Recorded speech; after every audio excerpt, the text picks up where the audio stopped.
The street boys of Jamaica hustle hard. Many wipe windows or sell items at the capital's major intersections. Some have become their family's primary breadwinners. Father dead still, and my mother now work, so with all the wipe car too. Start sell a prayer now. You have to sell and to be a thing. Can't earn the money. No money enough. Others come to the streets to escape abuse at home. Mother beat me up too much, miss. I'm just feel like, say, I can't take it no more, miss, and just come on the street. Come stay with my uncle more time. And more time I go sell, miss. Sell chocolate and them, and bag juice and them something there, miss. Mother have 3 children, and out of me, and me, my mother like Moses. Some have called the streets home for many years. I'm about 6 or 5 when I'm on the street because I'm running from my mother. More while I sleep over the cemetery, and more while I sleep. More while I sleep up on the tough floor, said we beat it out, or I just buy one weed and go and bill. Or I bleach it out till the morning and I go some dance or something till it over till the morning. Still touch road again. Boys like these are vulnerable.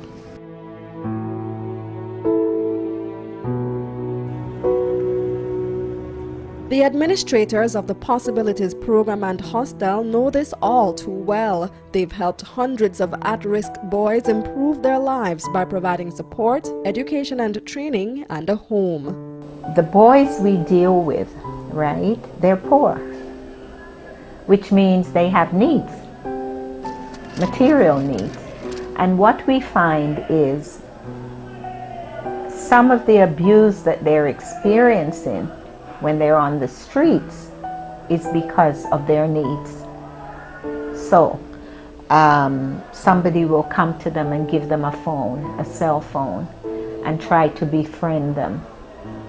And this may be the first time that anybody's really trying to give them something and to befriend them. And, you know, before you know what happens, they develop some kind of trust with that person. That person may want to abuse them sexually.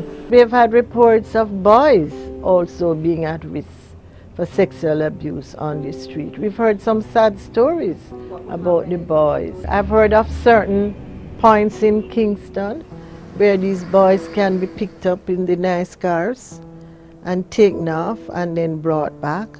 And it's very sad that persons who should know better are exploiting such a vulnerable group. This is where the risk for HIV/AIDS increases. While some street boys are suspicious of everyone, others are overly trusting. One day I me a sell, and me a walk now, and then I saw a car. Then I go to the car and then I say, "Miss, good night, I buy anything." And then she said, "How much for chocolate?" And then I say $50, and then she say, "No, so I don't have no change." And then I start talking to her nicely. Then she asked me what my name, and then I say, "I not tell her my name till you tell me your name." And then I tell her my name. Then she asked me where I live, and then I say, "I want to come home with you tonight," and then she carry me home with her. Nathaniel could easily have been abused. Despite the stories about street boys being sexually abused though, none of the boys we spoke to would admit to anything of the sort or knew of any other boy to whom it had happened. Rather, their own risk factors for HIV/AIDS are perhaps more influenced by the attitudes to sex they acquire on the streets. Additionally, they have little formal education about sex and sexually transmitted diseases. Me a look at you, my mother send me go buy a condom. I suck up my nose, say, cause when she send me go buy a condom for her, me I say, "Mommy, I want name condom." She say, "Go on a shop, you know what?" I'm a go a shop and some come, me know condom. I'm a pull out in a bag. And one day me I come from school. And I say, "A look boy, I chow up one condom bag." And me I say, "Bombard, the look boy, they nasty." I suck up my no condom and no said for go. I still must start ask people and them said for go over your penis. And you have woman condom. If the man nah none, the woman have female condom. The first time I try use condom still, you know. As soon as it be a big man with it, I say, yeah, them start talking about it. I say, you don't want to change. You know what? I buy some of them things. I'm going to buy some of them. I'm look there, look a young girl and them things. Me hear the man them look out, and enough of the young girl have dates in the scheme. Where. So I buy some. The first time I buy one pack and I put on one. You can't hold on for more. I slide 6. Slide down straight at the girl something. God kill me. Despite the lack of formal education though, the boys are well aware of the dangers and do know how to protect themselves, although some admit their use of condoms is inconsistent. Yeah, cause you have girl who have shot still. Any girl that have sex in the street, me use condom. I'm big and I must have sense. I know say, I not for use no condom for no girl. I have to use my condom. You see? I left if I know say the girl that stick around me and she love me and rate me. And say, yeah, I see she have the every little thing for me. I can say, yeah, I don't have to use a condom for the girl. Because I know say she want me, my youth or my daughter. Yeah, and I know say she not go let me down and go to no others money. You see? I tested about 2 times now. I tested now. I'm 17, I'm 13, now I'm 16. You see it? I have nothing. Blood rich and everything, you see it? There are few interventions aimed specifically at educating street boys about HIV/AIDS, but they can access condoms at organizations such as Jamaica AIDS Support for Life. Then when we do outreach and we go out on the road, we definitely talk to them about all the prevention messages that we would to a normal group. We talk to them about it. We try to listen to them to see what they're going through. We try to refer them a lot to services.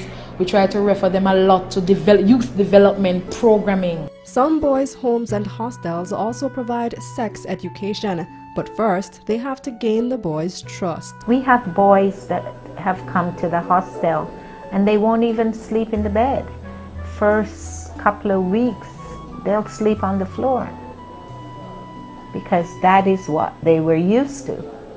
You know, you try to hug them and it's, you know, because they've never really had anybody that they can trust, that they feel that, you know, you can hug them and it's an innocent hug.